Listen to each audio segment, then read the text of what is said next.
အားလုံးမင်္ဂလာပါကျွန်တော်ကမ်မင်တစ်ခုကနေပြီးတော့မှဝန်ထမ်းတွေကမ်မင်တစ်ခုမှာမမြဲတာအဖွဲ့အစည်းတစ်ခုမှာမမြဲတာဘာကြောင့်လဲကမ်မင်တစ်ခုမှာအဖွဲ့အစည်းမှာဝန်ထမ်းတွေမမြဲဘူးဆိုတာကမ်မင်အကြောင်းမဟုတ်ပါဘူးလူတွေအကြောင်းမဟုတ်ပါ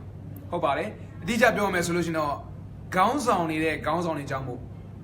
ဒါမှမဟုတ်ပတ်ဝန်းကျင်ရဲ့လူတွေအကြောင်းမို့အဲ့လူအလုပ်ပြောင်းတာထွက်တာဖြစ်ပါလိမ့်မယ်ဒါတော့ကျွန်တော်တို့ everything rises and falls on leadership ဆိုတဲ့အတိုင်းပဲခေါင်းဆောင်တွေကဘာလို့ပို့လို့လဲဆိုမိမိရဲ့အဖွဲ့သားတွေနဲ့ဆက်ဆံရေးကောင်းအောင်ကျွန်တော်စူးစမ်းပါလိမ့်မယ်နံပါတ်1နံပါတ်2အချက်ကအဖွဲ့သားတွေကတယောက်ကနေပြီးတော့မှအလုပ်ထွက်တဲ့ခါကြလို့ရှင်လေအလုပ်ထွက်ရတဲ့အကြောင်းအရင်း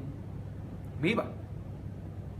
ပြီးပြီဆိုလို့ရှင်မိမိကြောင့်ဆိုလို့ရှင်လေတောင်းပန်စရာရှိရင်တောင်းပန်ပါခုနကပြောတဲ့ဆက်ဆံရေးနဲ့ပတ်သက်လို့ရှင်လေဆက်ဆံရေးကျဲလာတယ်ဆိုလို့ရှင်ပြန်ပြီးတော့မှကောင်းအောင် view site ပါနှစ်ခုရှိတော့ပါပြီနံပါတ်3ကပါလဲဆိုတော့အဖွဲ့သားတွေကိုကျွန်တော်တန်ဖိုးထားပါကောင်းကလေးတွေရှိရဆိုရင်ချီးမွမ်းမှာအရန်တော်တာပဲအရန်ကောင်းတာပဲအစားရှိသဖြင့်ပြီးရင်နံပါတ်4ကပြောရင်ပြောတဲ့အတိုင်းလုပ်ပေးပါဂတိတည်ပါစေကိုကတော့ပြောထားတယ်အချိန်နောက်ကျတာမျိုးမကြိုက်ဘူးအချိန်မှန်အောင်လုပ်ပါလို့ပြောထားတယ်ယုံကိုဒါဆိုရင်အချိန်မှန်အောင်လာပါအချိန်မှန်အောင်လုပ်ပါနောက်တစ်ခုကအဖွဲ့သားတွေနံပါတ်5လေးလေးစားစားဆက်ဆံပါကိုချင်းစာစိတ်ထားပါစာနာပေးပါနောက်ဆုံးနံပါတ်6ကတော့ခေါင်းဆောင်ဆိုတာ leaders are learners ဖြစ်ပါတယ်အမြဲတမ်းလေ့လာသင်ယူနေဖို့လိုပါတယ်မိမိရဲ့အဖွဲ့သားတွေရဲ့တိုးတက်မှုကိုလည်းအမြဲတမ်းအားပေးနေဖို့လိုပါတယ်ဒါဆိုလို့ရှင်တော့